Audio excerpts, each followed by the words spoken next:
Okay, hello. So today we'll talk about three architects, all connected with the day of the 1st of June. And today is the 1st of June, 2023. And we'll talk about, we'll start with Rafael Viñoly. Let's read a little bit about him.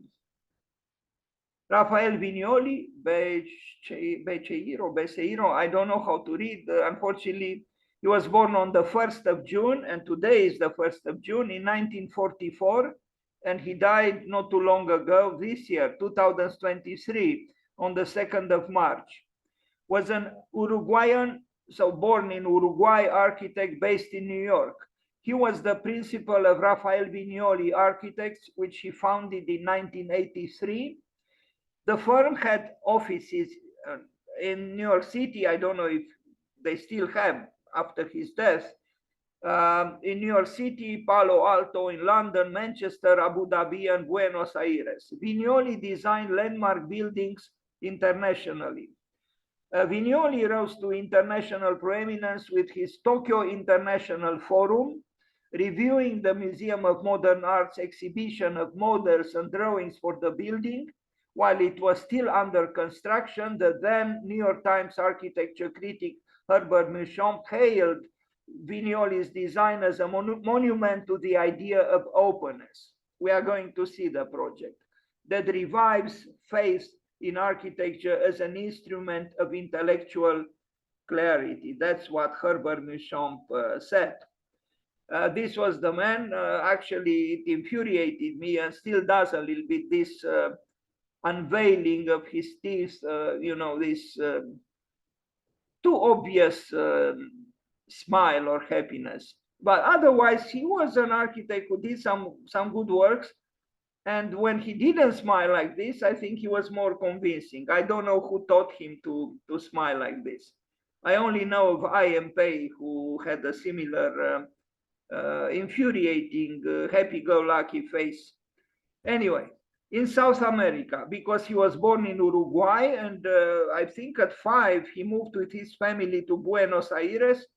His father was a conductor and working in theater, and he was invited to Buenos Aires to stage something, or to perform a concert of Richard Wagner, and they remained in Buenos Aires. He studied there, and then he opened his office in Argentina, in Buenos Aires, with other people. So now we are going to see some works by Rafael Viñoly in South America. And in my opinion, some of his best works were done there when he was young in Argentina. This museum, he had a very successful practice in Argentina, a large office, a larger group of architects collaborated on successful works. And I think this museum is actually an accurate example of what they were capable of doing at the time.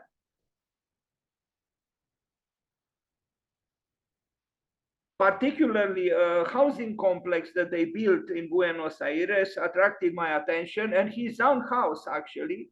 But this is also, I think, a good building. This is his own house, was his own house in, I don't know if it, the outskirts of Buenos Aires or somewhere in Argentina, but it's possible that it was, if not in Buenos Aires, in close proximity. A very interesting house, actually. And look, it has a part which is, in the mound on which the house is built. So even by today's standards, I think it's a rather innovative house. Rafael Viñoly.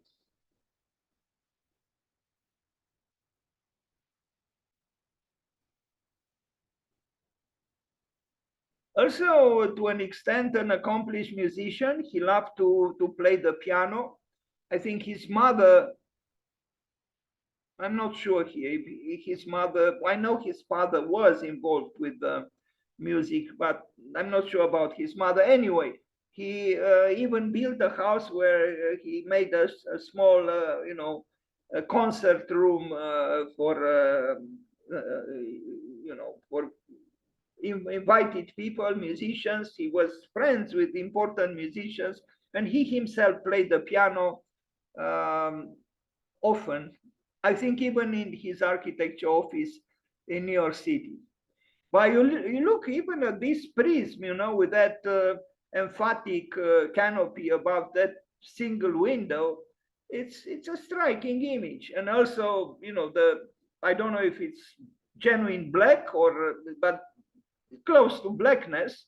This also added something to, you know, the unexpectedness of the building. Now, what is this? I think these were the people who worked in that office. He is there too, as you can see. Now, this is a very important work, in my opinion. In 1973, so that is 50 years ago, exactly half a century ago, the Rioja housing complex in Buenos Aires in Argentina, commissioned in 1969 and designed by this group of young architects. The building was based on a 1960s Japanese design approach called metabolism that made extensive use of organic growth patterns and of tree imagery, starting from a core construction capable of branching and expanding over time in a Buddhist tradition. Adopting the organic imagery without the Buddhist overtones, the architects executed a number of metabolist designs. The Rioja housing complex was the first. The site was developed by the Bank of the City of Buenos Aires, a subsidized housing for 440 employee families. So 440 families, a large complex, housing complex. It incorporated commercial space and community areas as well as private residences, giving rise to a solution that is a hybrid of two building types, the tower and the slab. The two elements are completely integrated within a cluster of 7 18-story units linked by 10 bridges, affording both circulation and residential areas. And I'm beginning to show some images, and it still looks very fresh, this housing complex, in my opinion, because it was animated not only by a desire to do you know, just buildings, but also by a social ethos.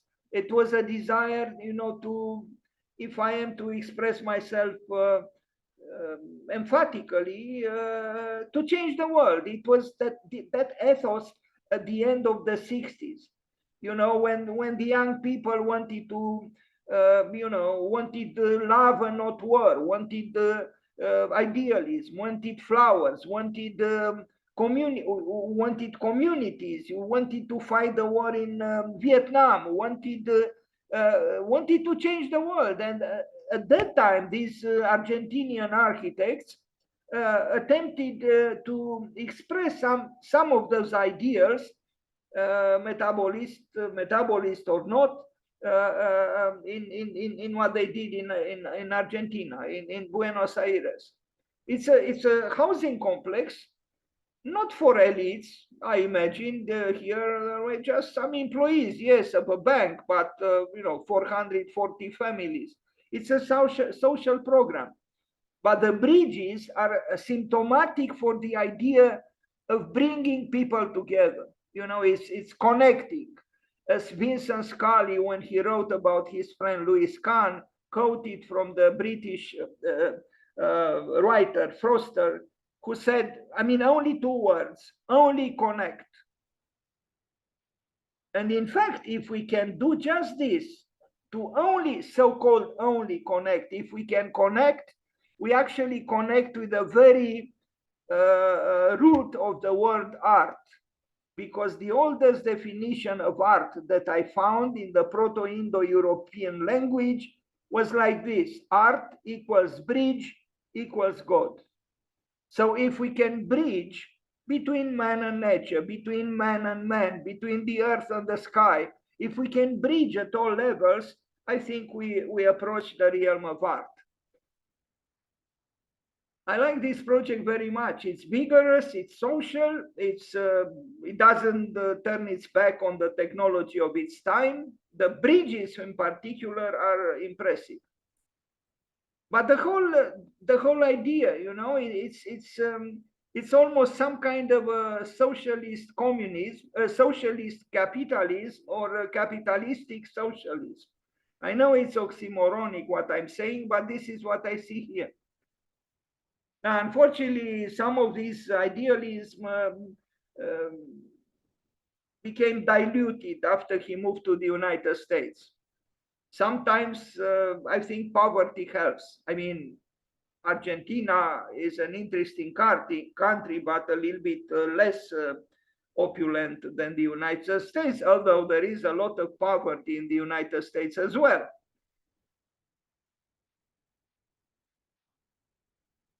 A housing complex, but a housing complex which has vigor. And it has vigor exactly because it was animated by that vivacity of those years, late 60s, the beginning of the 70s.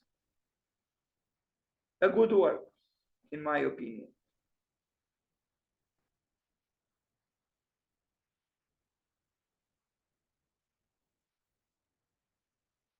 Around that time also in Spain, well, in Catalonia, near Barcelona, Taller de Arquitectura was also exploring new ways of bringing people together in, massive or large housing complexes.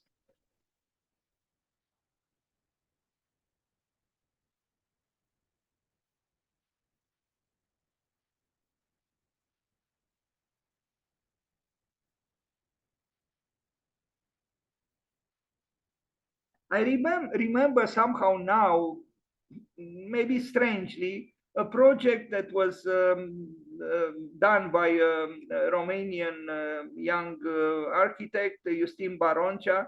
An idea he had to rebuild World Trade Center in New York City. And he was inspired by the sculpture, The Kiss by Constantin Brâncuș. So he imagined two towers, a black one and a white one, and they were extending the so-called arms towards each other. So it was this bridging between the white tower and the black tower. Also two towers which were brought together in the act of an embrace. So I thought in relation with his project to call it not World Trade Center, but World Embrace Center, WEC. Here I look at these bridges and it's about the same thing. It's about bringing together two towers or several towers, connecting them. Again, it's about connecting, bridging, and this is very important. Bravo to these Argentinian architects. Now the Bank of the City of Buenos Aires.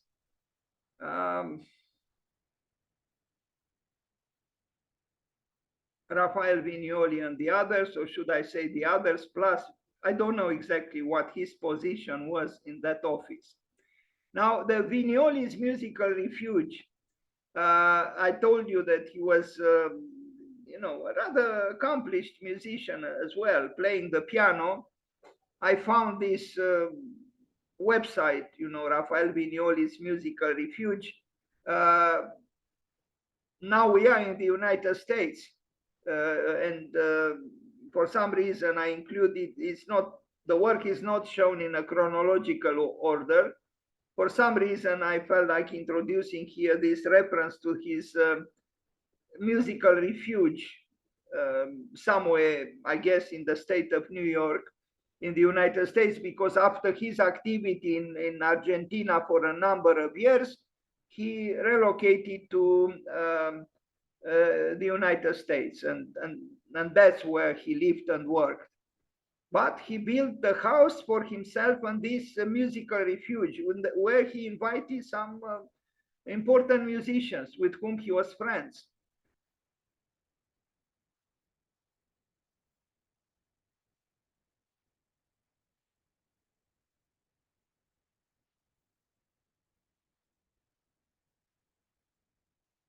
here he is with his wife and cook. Yes, you know, at this level of success, you can imagine that, you know, they afforded a cook. All happy, it seems. I saw pictures of Rafael Viñoly with 3 pairs of glasses. And you see him with glasses here too at the dinner table. And I imagine, I think I read somewhere that he needed 3 pairs all the time on him. One was actually for playing the piano, reading the musical scores. One was for, I guess, seeing far, long distance, and one for reading and working on architectural projects, something like this. I don't know if I have here a picture of him with 3 pairs of glasses, you know, hanging from his neck, on his chest. Now, this is the project about which Herbert Muchamp talks so eloquently, that is a monument to openness. He won the competition, a major competition, and he built it. The Tokyo Forum is this building here, if we are to call it a building. It is a building, but we know with several large structures.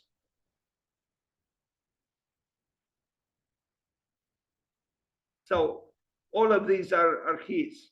He won the competition with this.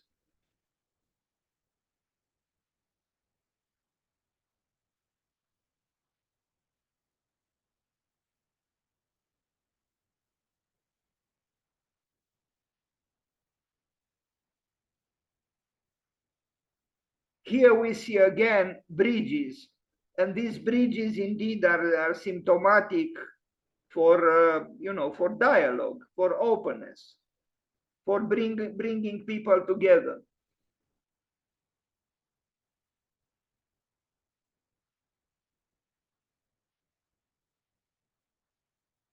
Rafael Viñoly in Tokyo.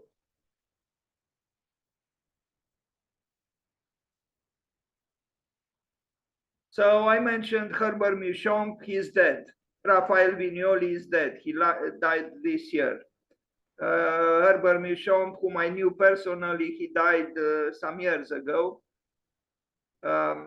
This is how life is. It's limited. We have only a certain period of time in which we can claim that we live. Although, as somebody said, the problem is not to add more years to your life, but to add more life to your years. I think we should remember this. Not to add more years to our lives, but to add more life to our years. There are remarkable accomplishments in this building. Look at the, you know, the austerity and monumentality, and also simplicity and refinement of this very space. And there are other similar spaces within this large building.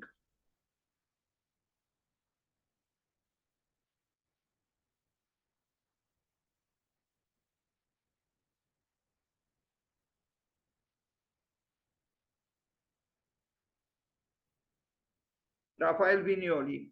I rush a little bit because today we'll also talk about Sir Norman Foster, none other than Sir Norman Foster, and if those not enough, Toyo Ito, all born on June 1st, as if they talk to each other to be born on the same day.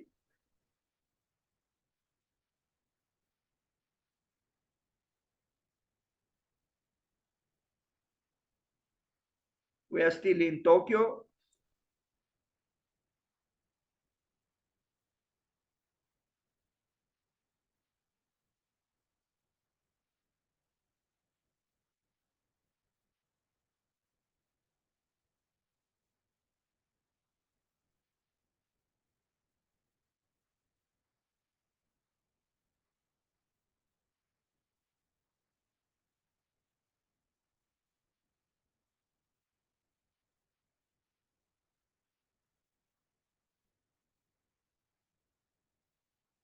"432 Park Avenue, New York City, a good tower built by him is this one." Well, I understood, if I remember correctly, or no, I think he had troubles with this tower. I know there was some flooding, something happened, but it's still a good building.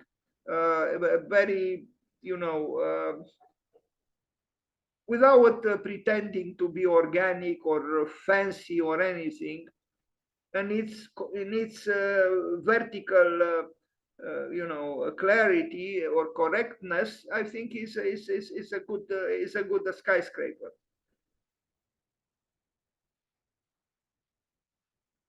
But I read there were some problems with it. Yes, flooding or something happened to this tower. Anyway, architecturally speaking, it seems to be fine. Well, less fine perhaps is but this is maybe my envy, the Rijkskalmen volupté of these large spaces, which cost a lot of money. I mean, only millionaires could live in such a building with such views. Of course, no window opens, so air conditioning is needed. Otherwise, you melt down in the summer and you freeze in the winter. But the people who can afford such apartments, I guess, had no problem with the electricity bills and all kinds of spaces for amusement, because even millionaires need to be amused and need to be need the health clubs to ride bicycles which go nowhere, and the swimming pool, of course, and marble and everything clean and nice. You can imagine just the maintenance of an apartment here would cost a fortune. Otherwise, square windows, an elegant modernism for the well-to-do.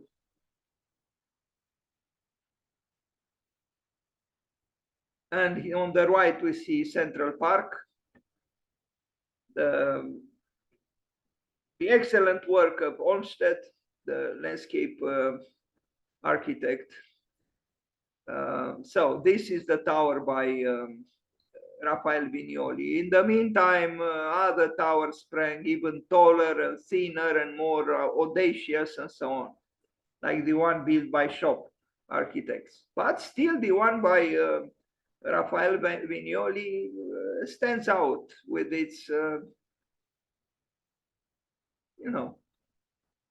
clear verticality. Okay, this was a rather insufficient presentation of his work, but we paid homage to him. Now we'll talk about Sir Norman Foster. Also, a rather short presentation. You can easily have 1,000 images with his work. But